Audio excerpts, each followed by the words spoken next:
This is Better Together Sunday Show. I am your host, Nick Allen. Excited to have you on for this lovely, lovely Labor Day weekend. It is a beautiful blue sky out here in Grand Junction, Colorado, and we are excited to walk you all through some updates we have in regards to our community at large and the state especially. So, if you're not aware, the state of Colorado just finished up its special session or extraordinary session, which came about due to the fact that there was very large cuts coming out of our federal government through the one big beautiful bill, some call the brutal bill, and states around the nation are going to have to deal with that. It was a massive wealth transfer from the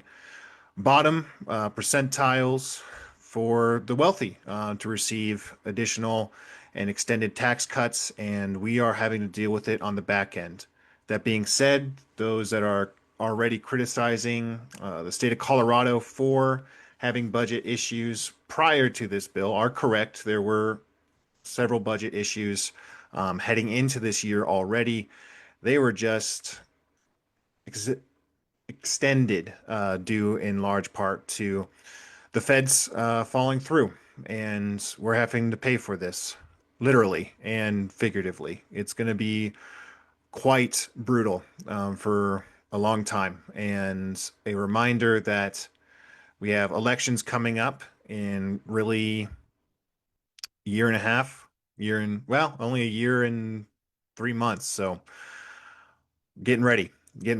And the cuts are just going to keep hitting more and more as we go through the years. There are several things that were delayed. And when we walk through the bills passed during the special session today, you'll also notice that the state of Colorado has delayed some of the bigger bombs that are coming as well. And want to give a little quick precursor to this conversation that there's a lot of numbers, there's a lot of figures, it deals with taxes. So we really want to provide that overview. People are not fully aware of the amount of bills that were passed. It was a total of 10, including one that was a censure of a House member for improper comments, I'll say, about another colleague. And that House member, Colorado State House member, has resigned, which is a good thing.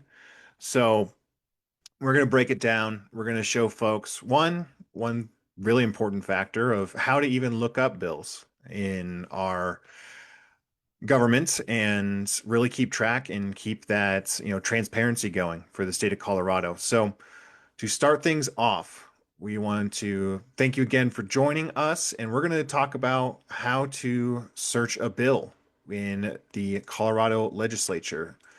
Sharing the screen now, and we will go to our bills. All right. So, starting things off here, you can just simply type in for the Colorado Legislature. It's going to be your first tab, easy enough, easy peasy. So, Colorado General Assembly, click there.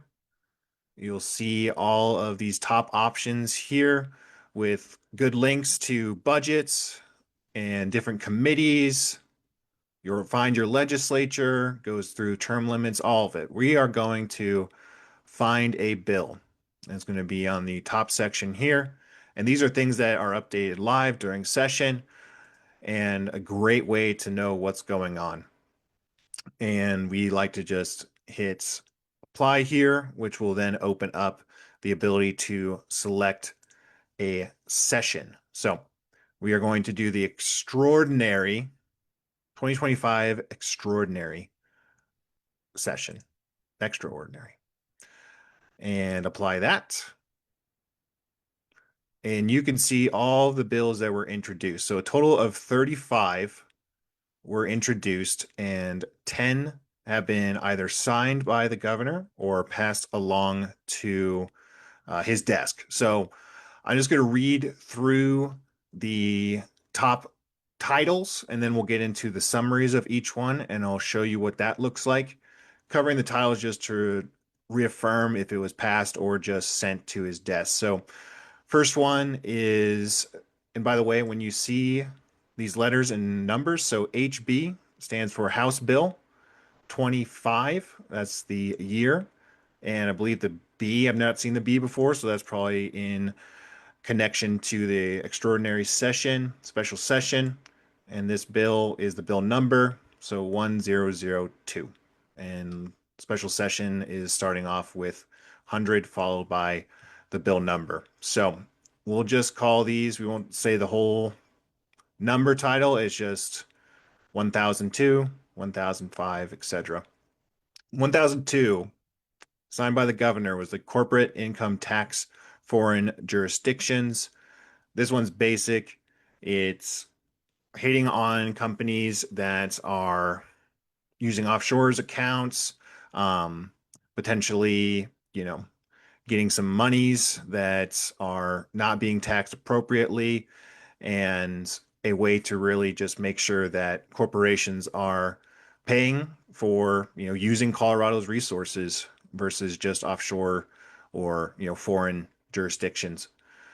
1005, eliminate state sales tax vendor fee, signed by the governor. We'll talk about that in just a moment.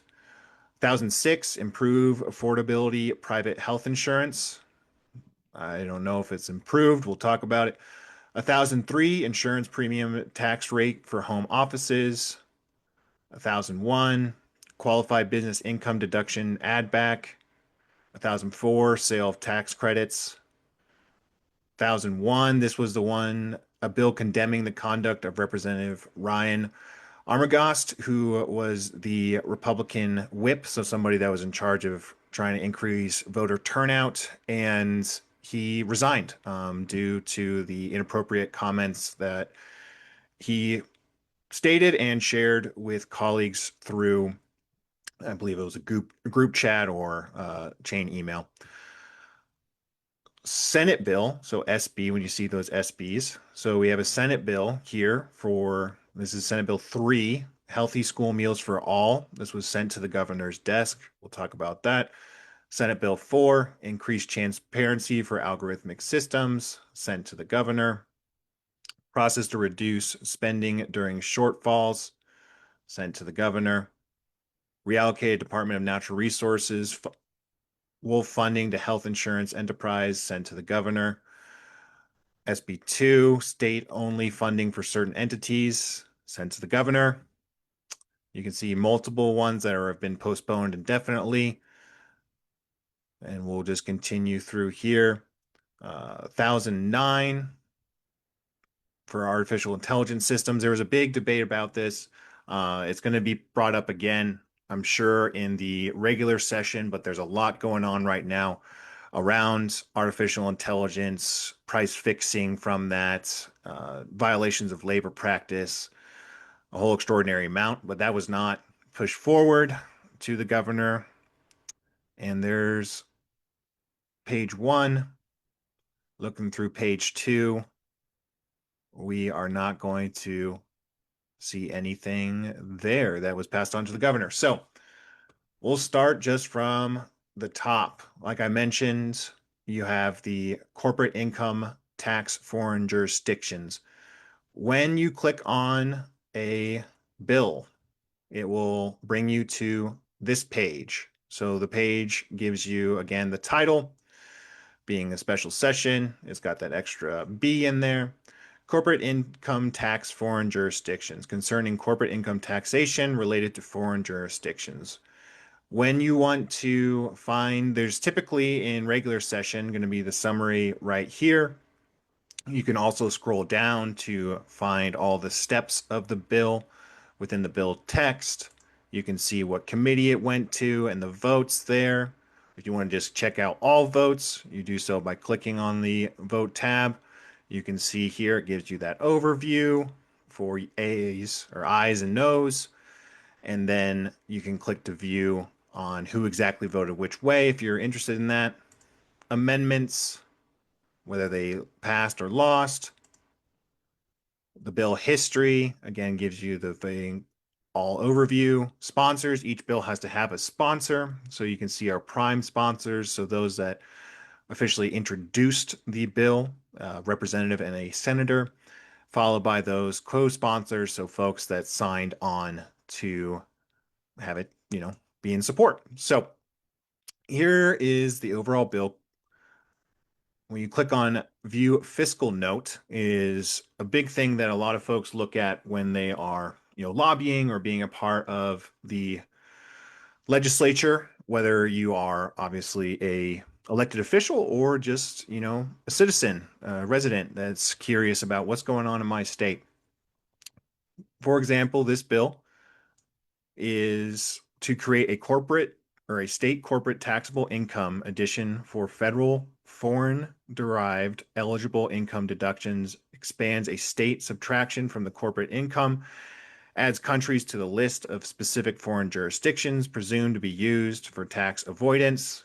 Key word there, tax avoidance, and allows state discretion to use in determining foreign tax avoidance. So again, checking for corporations that lie within Colorado that might be foreign derived and make sure that they're paying their fair share and avoiding those tax shelters. And pretty basic over there. They do think this should raise in this current fiscal year 32 million and 64 for the 26-27 year, and further out continues to raise around that same amount. So small touch there. Overall, Colorado is facing over $1 billion deficit. And so you eat an elephant one bite at a time. 64, 32 million, and then 64 million does certainly add up, but it's a heavy, heavy hit for the state. Next is the eliminate state sales tax vendor fee. This was concerning the elimination of sales tax vendor fee that retailers are authorized to retain in connection with collecting and remitting state sales tax and in connection wherewithin making an appropriation. So obviously, heavy legalese in all of this. This is, lawyers writing for lawyers to look at and mostly lawyers to vote on. I don't know if Colorado legislature is actually made up mostly of lawyers, but there's always a over representation of lawyers in our elected bodies. Nothing against lawyers. There's plenty that I know, including in my family that I love very much, but it does add to some difficulties, I think, with trying to communicate to the masses, me being one of them, and really just, we miss so much of that additional common sense or just a different perspective is needed. So I'll break this down as best I can. Like I said, we have multiple bills that have passed, and I just want to give you that quick overview of what is happening in Colorado. This bill for the state sales tax vendor fee was actually allowing for businesses that were making less than $1 million that were collecting sales tax. So here, I'll just read it out. Current law, retailers are allowed to keep 4% of their sales tax collection up to $1,000 per retailer per filing period to cover expenses of collecting state sales tax on behalf of the state. This allowance is known as the sales tax vendor fee. The bill eliminates the vendor fee beginning January 2026. That's tough. It's going to be a hit for some businesses. These are businesses under $1 million of revenue. So that's, I think, important to uplift those businesses. There is an argument to be made that the sales tax is not as hard to keep track of as it was in 1935, and this will raise 26 million in this first, heading into the new year, and then 54 million a year after that. So it will be a hit to some, and that's, not great. But cuts are having to be made due to the federal shortfall that was caused by tax cuts for the ultra wealthy. improve affordability private health insurance concerning modifications to Colorado's health insurance affordability enterprise to address affordability of health insurance in the individual market using unappropriated funding sources and in connection wherewithin making an appropriation. For this one, the bill permits the sale of insurance premiums and income tax credits, transfers a total of 110 to the Health Insurance Affordability Enterprise from tax credit sale proceeds from the refinance discretionary account, and requires certain reporting and audit requirements. What the heck does that mean? Well, what it means is, and in talking to some accountants and state financial folks that I know, this is when you see the selling of income tax credits, it's really bringing in quicker money from those that will owe their income tax credits at a lower price. So they'll pay sooner, they'll get the money in because you're selling these credits at a reduced cost to their initial. And in the long run, this will cause pain. It's a quick fix, but as the years go down, continues on, we are not going to get, that money paid out. So it's hopefully to really just try and plug some holes. And you'll see a lot of these sales tax or not sales tax, sorry, income tax credits that are being offered and other premiums that are being offered in order to really just take small bites out of the budget. That one being 100 million from tax credit sales proceeds to the cash fund to hopefully fill in some of these gaps. Health insurance being such a major one of them. So overview of the 1003 insurance premium and tax credit for home offices. Ooh, this one might pertain to me someday, maybe. All right. Beginning in calendar year 2026, the bill repeals the reduced insurance premium tax credit for insurance companies that qualify as having a regional home office in. Oh, no, it's not having a home office. It is for the insurer that has their regional home office in Colorado. So we'll see how this comes back. It is reducing that premium. It will save money, but in turn could cause increases in our insurance. Qualified business income deduction add back. This was 1001. Man, this is sad. I mean, going through this, it's hard. I mean, all these cuts are going to be hard, and we'll talk a bit about the tremendous cuts coming out of the governor's office. Um, but overall, it's continuing cuts or reductions from, you know, tax exemptions, what have you, um, hitting. It's all hitting. And we can see this in the state budget, and we can see this in local budgets. Everybody's quote unquote tightening their belts. But that belt tightening is going to hurt people um, a lot, a lot. And so we're going through and seeing exactly what we're seeing. So for this one, 1001, the bill permanently extends the requirement for certain taxpayers to add back their federal qualified business income deduction when calculating their Colorado taxable income starting with tax year 2026. 45 million to wrap up this year, 95 million into next, and then 100 million following that. These funds will go into different buckets, including looks like state education in general. We'll just read through the summary. Under current law, certain taxes are required to add back their federal qualified businesses income, QBI deduction, when calculating their Colorado taxable income for the tax year 2021 through 2025. The add back applies for tax paying filings singly with adjusted gross income over 500,000 and taxpayers filing jointly with adjusted gross income of over $1 million. The bill extends the add back requirement indefinitely, starting with the tax year 2026. All right, and we'll keep going, but now my screen is filled. Oop. Here we go. Sales tax credits. So we already talked about the sales tax credits. This is sale of tax credits. Sorry, not sales tax, but sale of tax credits. Again, getting people to pay in sooner and faster, but at a lower price point. So we will in turn see those effects in later years, but it will raise money quickly to help at least plug some of these holes.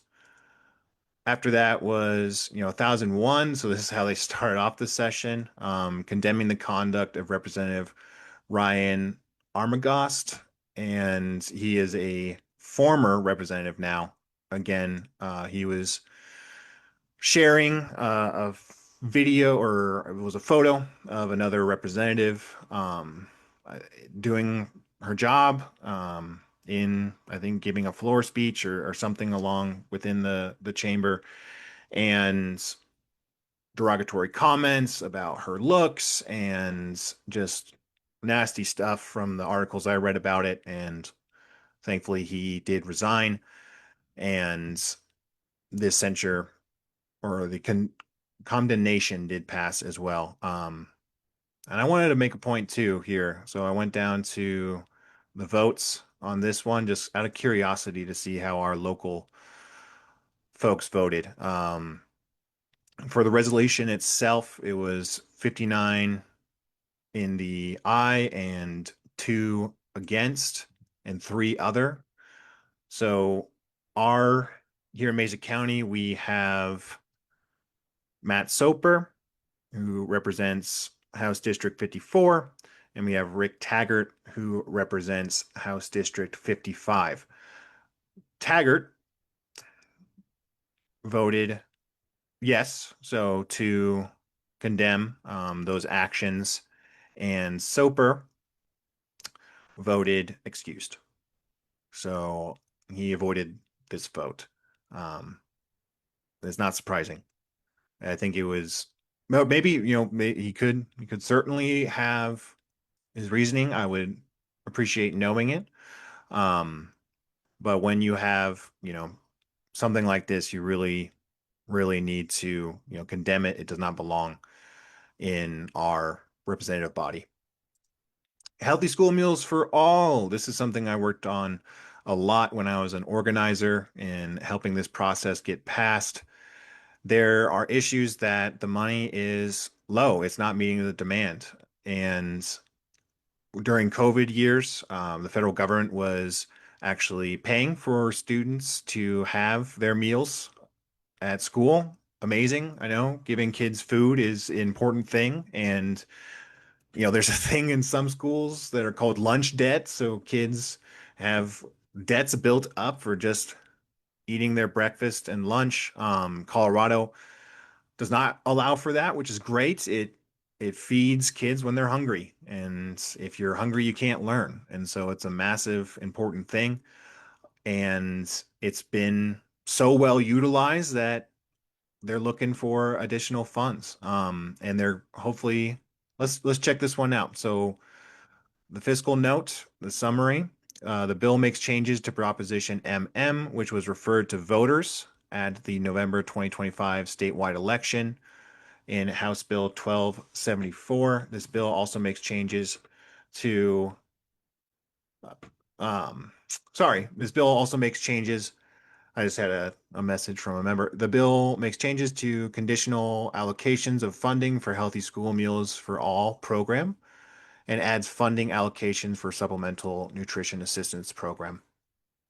It was an adjustment made to this upcoming vote, and really we need to buckle down and make sure that we are supporting this when it comes election time. So that's going to be this November. We need to make sure that this program continues.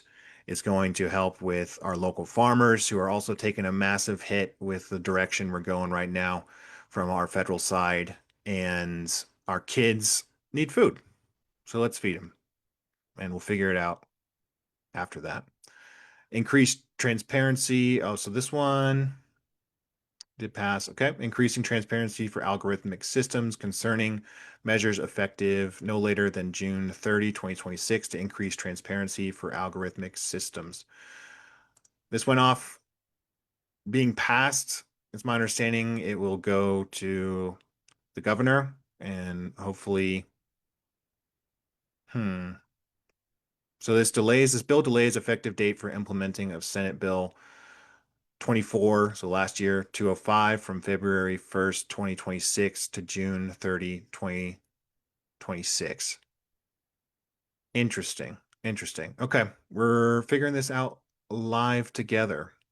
Um, in the long run, I want to make sure I come back to this because AI is again a massive issue that we are facing as a society. I mean, there are obviously benefits. There's benefits to any tool. Shovels are great, but someone can also hit you in the head with a shovel. And so there needs to be laws and protections around these tools and how they're really affecting Colorado and Colorado's labor force. So we're just going to get through these last few bills here. Senate Bill 1, process to reduce spending during shortfall. Looking at that, the bill establishes procedures, the Joint Budget Committee to hold hearings with the governor's office when there are not sufficient revenue to carry out the state services without negatively affecting the general fund reserve. This bill is projected to affect the following areas, and that's around the state workload. This looks good. I know there is a bill or that, a legislation that passed that has given more power to the governor to make cuts. Um, I'll do my research and come back to you next week on a lot of these bills in regards to how the state of Colorado is going to handle this. The governor has slashed and burned a lot of Medicaid funding, and within this, I think it just requires that he speak with JBC versus, votes of the whole legislature. But I'll follow up with that. I'm also going to invite Rick Taggart onto the show as he is our state rep for Mesa County and also on the Joint Budget Committee, a very powerful committee. Last few to wrap up, some small ones. So reallocate Department of Natural Resources wolf funding to health insurance enterprise. So concerning the funding of the reintroduction and moving those monies over to bill reduces appropriations to the Department of Natural Resources for gray wolves reintroduction and transfers that amount to the Health Insurance Affordability Cash Fund. So $260,000, which is something. Um, but, is that money that could be used to reimburse our ranchers for their cattle that are attacked or killed by wolves? I that's concerning. That's concerning. I know to a lot of folks, but in these tough choices, it really affects, health insurance and making sure that our people are healthy. So I can somewhat get that, but still, it does seem more political than actually causing any real financial changes, any massive ones at least. Wanted to touch on this one too, Senate Bill 2, reimburse entities providing reproductive health care. We'll jump down to the bill's summary. Lays it out pretty well. Effective July 1, 2025, the bill requires the Department of Healthcare Policy and Financing to use state-only funds to reimburse entities that are prohibited from receiving federal reimbursement, i.e., Planned Parenthood, from the Centers for Medicare and Medicaid Services under the One Big Beautiful Bill. These reimbursements apply only for covered services provided on or after July 1 and only when the claim is not eligible for federal reimbursements. So abortion access is should be a right for all peoples, and when it comes to women's health care, a massive thing that needs to be protected and allowed for. As we see horror stories coming out of the states that have banned abortions, women dying, and even the the fetus dying along with the parents because they don't have access to needed and required procedures. So this is a stopgap that the state is filling in and hopefully can really keep those services available for folks. So again, a long and dry session today on this beautiful, gorgeous day, but wanted to share with you all at least those bills that have come forward. Next week, I'm going to stop my share. Next week, we really want to make sure that you all are aware of the massive costs and cuts that are coming for Colorado, and especially around healthcare, but across the board, and our local entities are getting hit as well. So I really appreciate you all tuning in, watching the show. Thank you all. We'll be back next Sunday along with a guest who we'll be announcing soon. And make sure to stay tuned as well for our upcoming school board candidates interviews that are being done by Lahua La'a, and those announcements will be coming with their time. So thank you all again. Have a wonderful Labor Day, and we'll touch base next week. See ya.